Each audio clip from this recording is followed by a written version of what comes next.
Hello everyone, this is Refresh and I'm here with a build of a core set 2019 sealed deck. I'm going to be opening these 6 booster packs. We're going to take a look at what we get, evaluate the cards, and build the best 40 card deck we can from them. Let's go ahead and get started. Pack number 1 gets us a Gearsmith Prodigy, Catalyst Elemental, Rustwing Falcon, Infernal Scarring, Oaken Form, Walking Corpse, Angel of the Dawn, Viashino Pyromancer, Salvager of Secrets, Root Snare, Ajani's Welcome, Recollect, Satyr Enchanter, Elvish Clan Caller, Forest, and a Night Token. Pack number 2 is a Tormenting Voice, an Oreskos Swiftclaw, Divination, Goblin Instigator, Two-Headed, Zombie, Talons of the Wildwood, Macabre Waltz, Elvish Rejuvenator, Strangling Spores, Crash Through, Arcane Encyclopedia, Rupture Spire, Skyrider Patrol, Arcades the Strategist, Forest, and a Cat. Pack number 3 includes a Disperse, Goblin Motivator, Trusty Pack Beast, Rocks Oracle, Child of Night, Take Vengeance, Root Snare, Electrify, Walking Corpse, Snapping Drake, Ravenous Harpy, Herald of Faith, Satyr Enchanter, Desecrated Tomb, Mountain, and a Soldier Token. Pack number 4 includes a Gearsmith Prodigy, a Catalyst Elemental, a Giant Spider, a Epicure of Blood, an Angel of Dawn, Viashino Pyromancer, Salvager of Secrets, Root Snare, Abnormal Endurance, Bogart Brute, Inferno Hellion, Siegebreaker Giant, Meteor Golem, Dragon's Horde, Mountain, and a Dragon Token. Pack number 5 is a Frilled Sea Serpent, a Trumpet Blast, an Infernal Scarring, an Oaken Form, an Abnormal Endurance, a Bogart Brute, an Invoke the Divine, a Pegasus Courser, a Field Creeper, an Aviation Pioneer, an Aegis of the Heavens, a Siegebreaker Giant, a Meteor Golem, Liliana's Contract, a double face card for Nicol Bolas the Ravager, and a Night Token. The final pack has a Daybreak Chaplain, a Scholar of the Stars, a Bog Stomper, a Plummet, a Smelt, a Druid of the Cowl, a Sky Scanner, a Snapping Drake, a Lich's Caress, a Manolith, a Reclamation Sage, a Diregraph Ghoul, a Psychic Symbiont, a Valiant Knight, a Stone Quarry, and a Thopter. So let's take a look at each of the colors and see how they're faring. White has a decent bomb. Daybreak Chaplain is just okay. Aegis of the Heavens is kind of bad. It's like bad anti-removal. A Pegasus Courser is pretty good. Invoke the Divine is sideboard tech. Angel of the Dawn is really good. Herald of Faith is really good. Take Vengeance is okay removal. Trusty Pack Beast is decent if you're playing the artifact deck. Oreskos Swiftclaw is just okay. Ajani's Welcome is really only good if you're playing a heavy life gain deck. Angel of the Dawn, again, really good. Rustwing Falcon is not especially good. And that's that. I think White has a lot in terms of Air Force, and I really like what it can do. I don't know if it's enough in order to play it, but I do like it. The only removal that we have is Take Vengeance, so we're really just looking at the Air Force as the main reason to play White.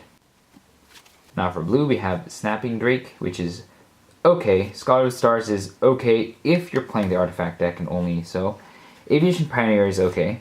I like it okay. It's good if you're playing the artifact deck. Frilled Sea Serpent is just okay as a game winner and only if you really don't have much else. Salvager of Secrets I like if you're playing a spells deck, but it's also kind of conditional. Gearsmith Prodigy is good if you're playing an aggressive artifact deck. And I don't know if we're going to be playing that. We have another Snapping Drake. We have a Disperse, which is a decent tempo spell, Divination, which is a decent card draw spell, and more Salvager of Secrets to get those back, and then a Gearsmith Prodigy. Now, based on what I've seen with blue, I think that this is at best a support color. There is no real strong, compelling reason to be playing blue, but some of these cards will work well if you're playing the artifact deck or if you're playing a spells deck specifically. And then Snapping Drake can fit into any of those decks. So, blue is not especially compelling. Let's take a look at black. We have a Diregraph Ghoul, which is a decent aggro black card. Lich's Caress, which is premium removal. We have a Bog Stomper, which is a worst case finisher. Liliana's Contract, which draws you a lot of cards, which is good, even though it takes 4 life from you, so you can't always play it. You can't really use the second line of text in Limited, so we're not even concerned about that. But the card draw is nice.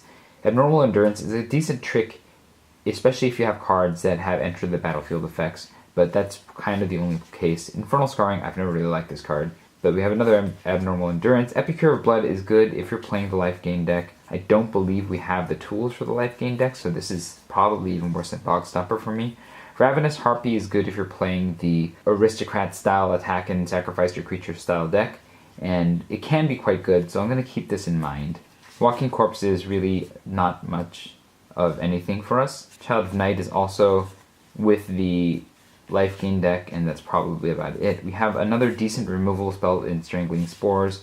Macabre Waltz is a way to get cards back from your graveyard, so it's not bad. It's like weak card draw. I'm not 100% into it, but it's an option, especially if you have good Enter the Battlefield effects. 200 Zombie is good for aggro, but still kind of subpar zombie. We have a Walking Corpse, which isn't that great, and again, don't like the Infernal Scarring.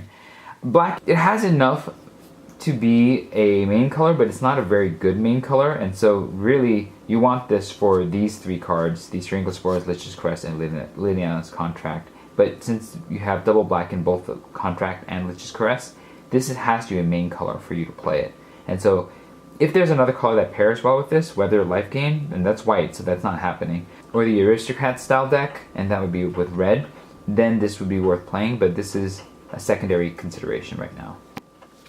Let's take a look at red. We have Smelt, which is entirely sideboard. Siegebreaker Giant is not bad in terms of being able to finish the game, so I like that. Boggart Fruit is good for an aggressive, evasive creature. Trumpet Blast is good if you're playing like the Tokens or Go Wide deck, and that's still possible with white.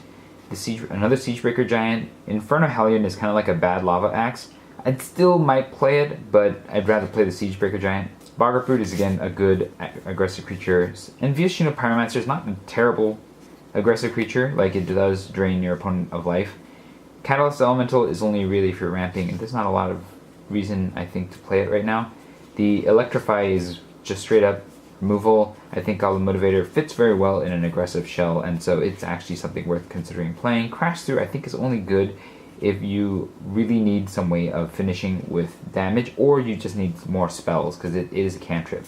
So I think I'm not going to vote this one highly and just leave it even below Trumpet Blast. Goblin Instigator works well with the Go Wide strategy and the strategy of being able to sacrifice creatures, like in black. I do like it. It's a decent 2-drop. Tormenting Voice is a way of improving card quality, so I don't mind that either, but it's not like a reason to go into red. Again, we have another Viashino Pyromancer and another Catalyst Elemental. I do like red right now as a base color, just because it has a lot of really solid, evasive, aggressive creatures, and really has a plan for a way of winning the game. And so I'm very, very strongly leaning towards red, especially because it also has an Electrify, but we'll see what else we have. In green, we have Reclamation Sage, which is a decent card that you can even put at the main board, although it's primarily a sideboard card. Due to the Cattle is good ramp, I like that. Plummet is a sideboard card. Oakenform, I've never really liked that much. Root Snare is a Fog, which is not especially good right now. Giant Spider is a decent slow blocker, and so if you really need to slow down the game, that's a decent card to have. Rock's Oracle is okay, it draws you a card, has decent power for those times where power matters. Elvish Rejuvenator is a kind of ramp, not quite as good, I think, as Druid of the Cowl, but it can get you there. I don't mind it, and it's a way to fix as well. Talons of the Wildwood is, I think, only if you're playing the enchantment deck, and I don't think we have enough enchantments for that, so I'm going to put it next to Oakenform. Elvish Clancaller is only good if you're playing a lot of elves, and really, we have like 3 or 4. That's not enough to really want to play the Elvish Clancaller, so I would put this only back here, even behind Root Snare. Recollect is a way to get a card back. It's a way of improving card quality, but I don't love it, and I think I'd only play it if I had like a sick bomb that I need to get back. So that's out. More Root Snare, which is really bad, and Oakenform, which is not especially good. I'm not especially impressed with green. It has like, 1, 2, maybe 2 cards that really drive me to play it, so I'm not really going to be drawn towards playing it. Let's take a look at our tiebreakers in our multicolor cards. We have a Psychic Symbiont, which is really good, but it's in 2 of my weakest colors, and I'm not really looking forward towards that. We have 2 Satyr Enchanters, which are good if you're playing just the enchantment deck, but we didn't even open that many enchantments to begin with, and so it's not really drawing my attention here. We have Arcades the Strategist, which is 3 colors. 2 of the colors that I am not really hot on, and so I don't think we're going to be playing Arcades. And then Skyrider Patrol could be worth splashing if we're playing one of these 2 colors, but again, I'm not really hot on any of those colors. Now, interestingly enough, all 3 of these cards could be played together in some sort of Bant deck, but again, we're looking at 3 colors, or 2 of which are not especially good, and so I think we are going to probably play white and red as our main colors here. But let's take a look at artifacts. We have a Manolith to let us splash if we want that. A Sky Scanner is a decent body. Meteor Golem, we have 2 of them, and it is kind of removal. And then we have better than Manolith, Dragon's Horde. Even though we don't have any dragons, it would still be a decent way of ramping and or fixing. The Field Creeper is like a bad 2-drop if we really need some sort of artifact or aggressive point. Desecrated Tomb is only useful in a very, very limited sense. It's probably a constructed only card. Ruptured Spire is good if you need mana fixing, and I don't really need mana fixing that much. Arcane Encyclopedia is actually a better Jam Day tome that lets you draw cards, but at the same time, I'm not entirely impressed with it if you're playing a more aggressive deck, and it looks like that's what we're going to do. So let's put this away. We might play a Field Creeper, or maybe a Meteor Golem on top, or a Sky Scanner, but artifacts are not looking that great for us right now. So we'll start building the deck by putting all the things that aren't a Boros away from here, because we're not playing any of that. And then let's see what kind of deck we can build. We're definitely playing the Electrify and the Bogart Brutes and the Goblin Instigator and maybe even the Goblin Motivator, because if we're playing very aggressive, that's a way to get in there. We'll probably consider the Inferno Hellion, and this will very likely play the Siegebreaker Giants. The Viashino Pyromancers are good aggressive creatures as well, so I like that. Trumpet Blast is probably going to get played. And then these are maybes. The Tormenting Voice is a maybe, and Crash Through is probably not going to happen with this deck because we have so much trample on the top end here. Valiant Knight is certainly going to get played. Herald of Faith is very good. And then we have Angels of Dawn and the Pegasus Courser. This is a lot of 5-drops for an aggressive deck, and I'm not 100% sold on that. Take Vengeance is decent. Daybreak Chaplain and Oresco Swiftclaw goes well with the Pegasus Courser. I think the rest of these cards, especially since we're not playing much in the way of artifacts, are not going to be played. And we might pull the Invoke the Divine from the sideboard in the case that we need it. So what do we have here? 16 creatures, 4 spells. That's only 20 cards, and so we are kind of short on playables here. We could add a Field Creeper and a Sky Scanner for a little bit more aggression to take us to 18 and 4. We could bring in removal from black in terms of the Strangling Spores as a single card splash. I'm not really keen on that, but it is a way of getting more removal in the deck. We do have a Stone Quarry, which will help us to play these cards in Boros. The other option is to play Meteor Golems at the top. Remove the Strangling Spores. I think that would be maybe actually a better option here. And then maybe put in the Arcane Encyclopedia as a means of card draw. So we're not really an aggressive deck, we're kind of like a aggressive mid-range deck, somewhere in the middle. And then we can start to consider cuts. And since we have 4 artifacts, maybe even consider the Trusty Pack Beast, even though it's a bit on the defensive side. So these are some of the things that we can do here. Okay, now we have a lot of cards, so we're gonna have to make some cuts. Now we have 21 creatures and 5 spells. That's 26. We only actually need to cut 3 cards to get to 40 cards. So let's see. What 3 are the most cuttable? Now we're really thick on the 5 and 6 drops here. And so I'm not really certain that we can really play all these high drops without some sort of ramp. And we don't really have that. I think we only want 1 Meteor Golem. Even though it is a destroy anything card, it's just too expensive to have 2 of them in the deck. And then you don't want to draw one early, you only want to draw one later in the game. So we'll remove that. We do have a lot of 5 drops, and I think because of the number of expensive spells that we have, it might be better to replace the Arcane Encyclopedia with a Dragon's Horde for additional ramp. Of the 4 artifacts we have, we're not really interested in that many of them, so I think the Trusty Pack Beast can go. And I think the Field Creeper is actually not especially strong here, because there's very little synergy with this thing. And that's 18 creatures and 5 spells.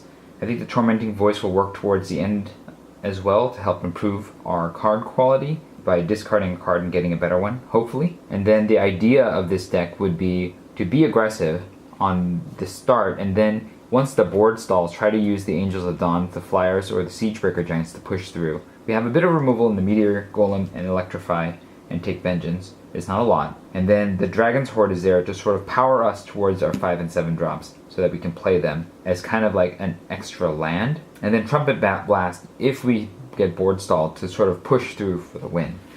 And so that appears to be what the deck is. It's not the best deck that I've made, but I think it's the best I can do with what I have. 4 basic lands. We have 1, 2, 3, 4, 5, 6, 7, 8, 9 white symbols. 1, 2, 3, 4, 5, 6, 7, 8, 9, 10, 11, 12, 13, 14 red symbols. So we're going to be going for a slightly higher count of red, especially since our 2 drops are also a bit more red.